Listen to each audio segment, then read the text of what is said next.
Isa pong napakagandang hapon or gabi or umaga po sa atin lahat. Welcome po sa atin pong mini-series po. It is a Bible Study on Air and di po tayo magtatagal, 15 minutes po. And hati-hati natin po ito for sa mga segments po. But I hope and pray na mabless po kayo sa atin pong topic. And I truly believe na ito po ay isang topic na talagang lahat tayo ay kailangan pong mapakinggan. Ang title po ng atin pong topic ngayon ay paano pong manatiling matibay sa gitna ng pagsubok o paghihirap. Paano po maging matibay o manatiling maging matibay sa panahon o kalagitnaan ng pagsubok o paghihirap. At kung meron tayo pong mga Bibles po sa mga awit chapter 62, ay may Bibles po tayo, ay buksan po natin ito po sa mga awit chapter 62 verse 6. Mga awit chapter 62 verse 6. At habang tayo po kumukuha ng ating Biblia at binubuksan po ito, ramdam na ramdam namin as a family ang mga paghihirap, pagsubok po ngayon dahil po sa pagtaas po ng presyo ng mga bilihin. Meron akong napapakinggan po, mga minamahal, minsan nanonood po ako sa YouTube na patungkol sa isang boss na pumunta siya sa kanyang company. Nakakapagdurog puso po kapag narinig natin ang mga witness, no, mga patotoo o patungkol po sa kanila pong buhay. Sa bus po, 49 katao po pag napuno siya. Iba-iba ang storya po ng mga tao doon.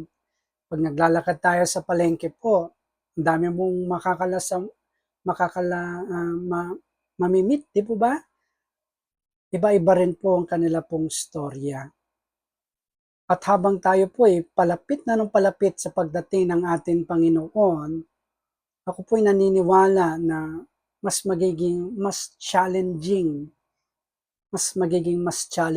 pa ang atin pong aabangan. In fact nga po, yung sinasabi nilang Super El Nino na mangyayari po ngayon. Grabe po ang mangyayari.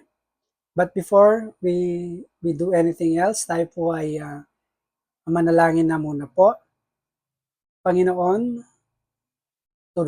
tulungan niyo po kami na maunawaan ang mga salita pong ito, ang mga prinsipyong ito, na siyang magdadala po ng katibayan po sa amin kapag kami po ay naharap po sa mga matitinding pagsubok po at paghihirap po sa buhay.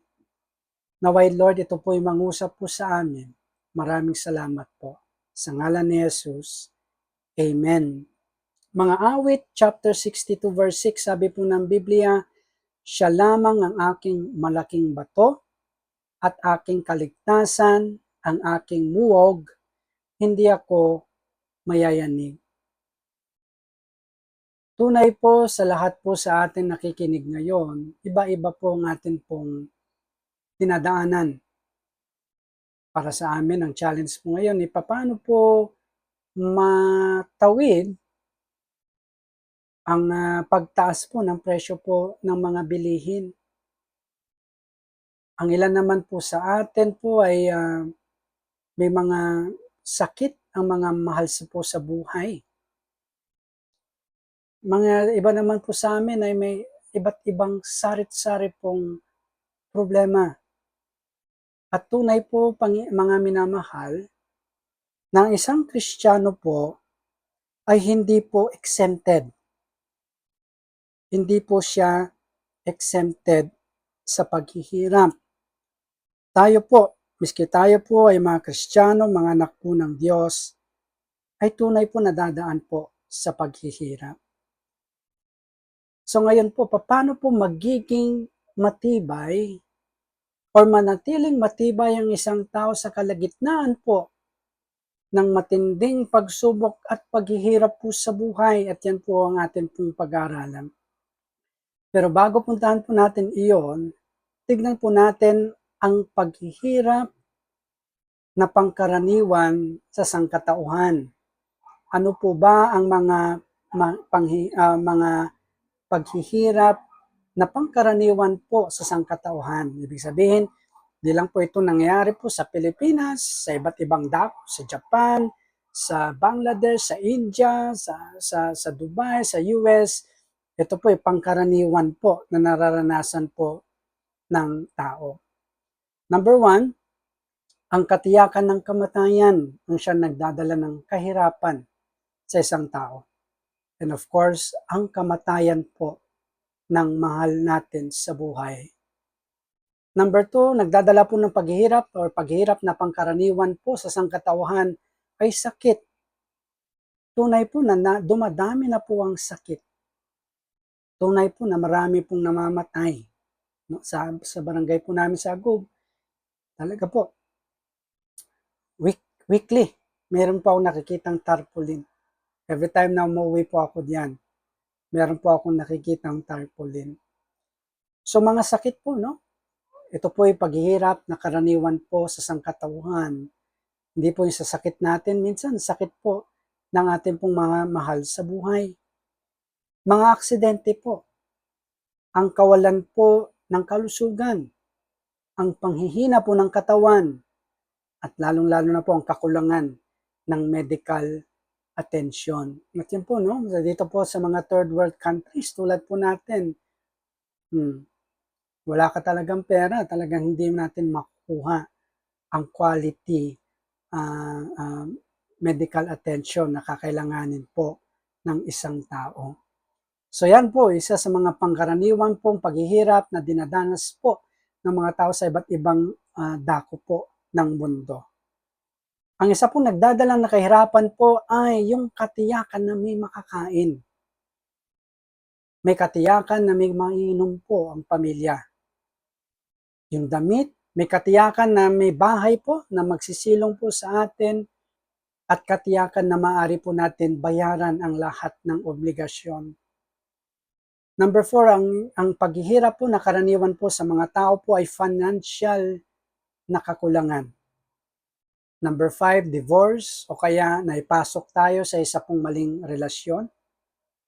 Number 6, ng kahirapan po na dinadanas po o pangkaraniwan sa sangkatauhan ay yung loneliness at feeling nag-iisa, sadness, depression, stress, takot. Number 8, ang hindi pag-alam kung ano pong mangyayari sa futures. Yan din nagdadala ng kahirapan po sa mga tao.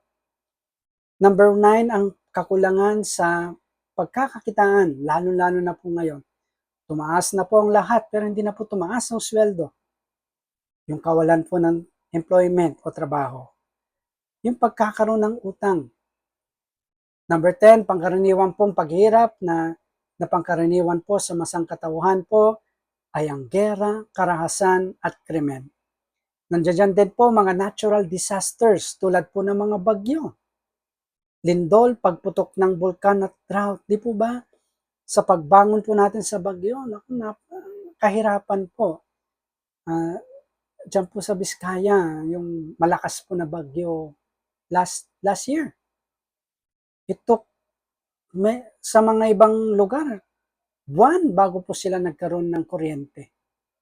And up to now, meron po mga ibang lugar po dyan na hindi pa po maayos ang internet connection. No? Nagdadala po ito ng kahirapan, mga natural disasters tulad ng bagyo, lindol, pagputok ng bulkan, tagtuyot, itong El Nino at marami pa pong iba. Kahirapan po na pangkaraniwan po sa sangkatauhan po ay pakikipaglaban sa adiksyon, kakulangan ng disiplina at negatibong pag-uugali. Number 13, ang kawalan ng direksyon sa buhay. Hindi nakukontento kung ano ang meron sila. And number 14, korupsyon na kung saan hindi lang po korap ang ating government, no? Tayo po ay mayaman po na bansa. So yan po ang 14, marami pa po ito. Pero just for the sake of time, ginawa ko lang 14.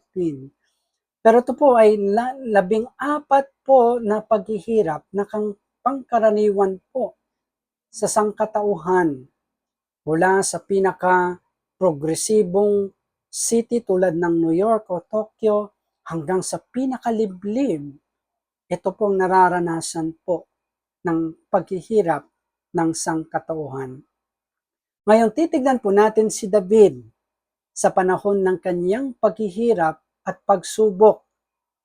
At sa mga awit chapter 62 verse 6 natin pong binasa, makikita po natin kung paano siya nanatiling matibay sa gitna po ng bagyo ng kanyang buhay.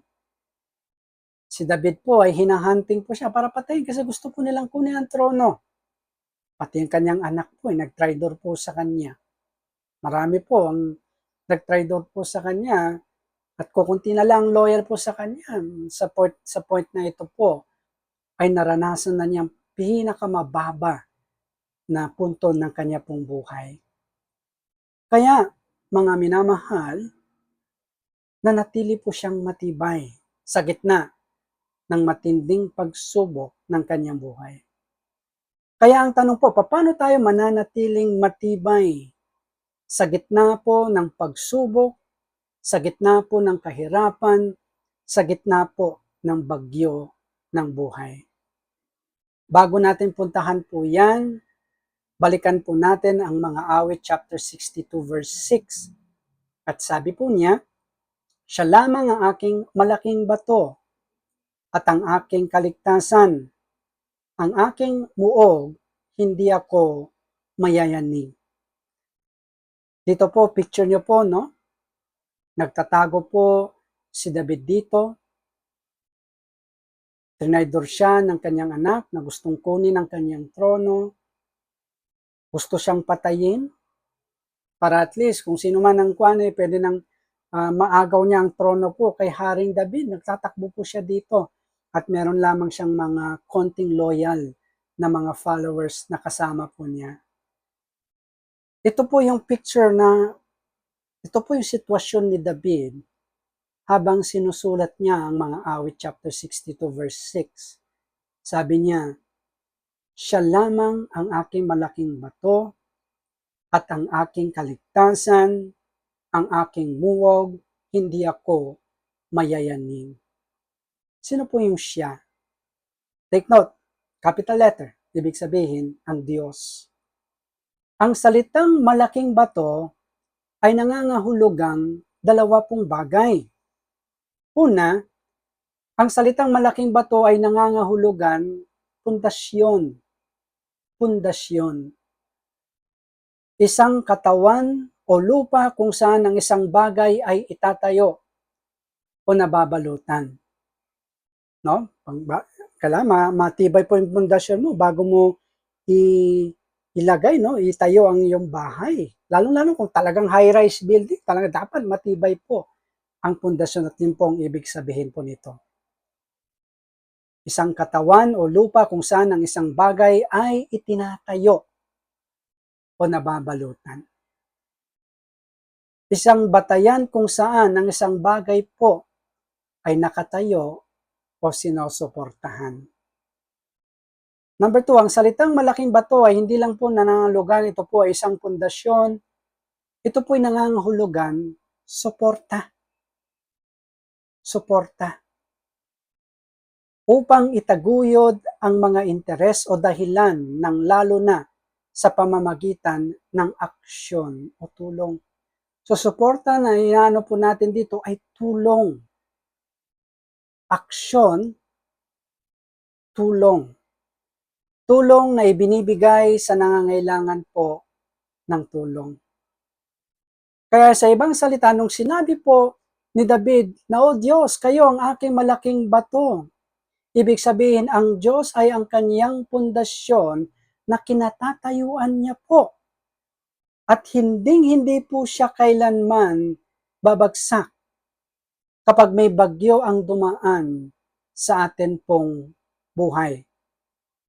At hindi lang po siya ang pundasyon po natin, ang Diyos din ang magbibigay sa atin ng tulong sa panahon po ng paghihirap. Kung ang pundasyon mo ay pera, hindi po yan isang matibay na pundasyon na kung saan pag dumating na ang panahon ay hindi mo siya maaasahan.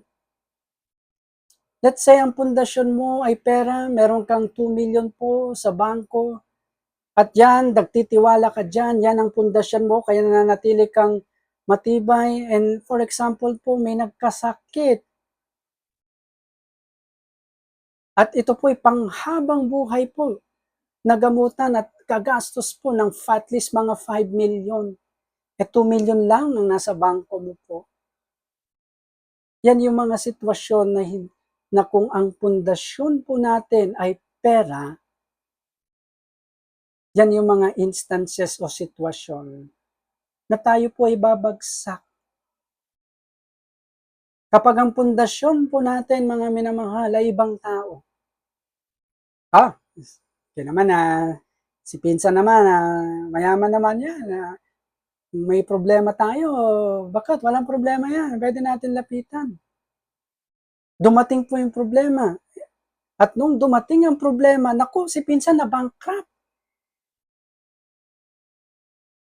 Kaya kita nyo po, kung ang pundasyon natin ay tao, sa ganitong sitwasyon, nangangailangan ako ng tulong, nung lumapit ako kay Pinsan na bankrupt siya, ano mangyari? Hindi tayo nakatayo. Tayo po ay babagsak.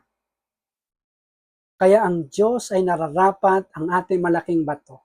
Siya ang ating pong pundasyon at siya ang magbibigay sa atin ng tulong sa panahon po ng paghihirap. Tulad ng sinabi po natin to, we will cut this to segments. I hope you were blessed and we will see you po sa susunod po na segment. Salamat po Panginoon, mangusap po kayo sa amin po na pag-aralan ngayon. Tunay na kayo po ay pinakamatibay po na pundasyon na anuman pong bagyo ang darating, mananatili po kaming matibay at nananatili po kaming nakatayo. Maraming salamat po. Sa ngalan ni Jesus, Amen at Amen. God bless po. Bye-bye.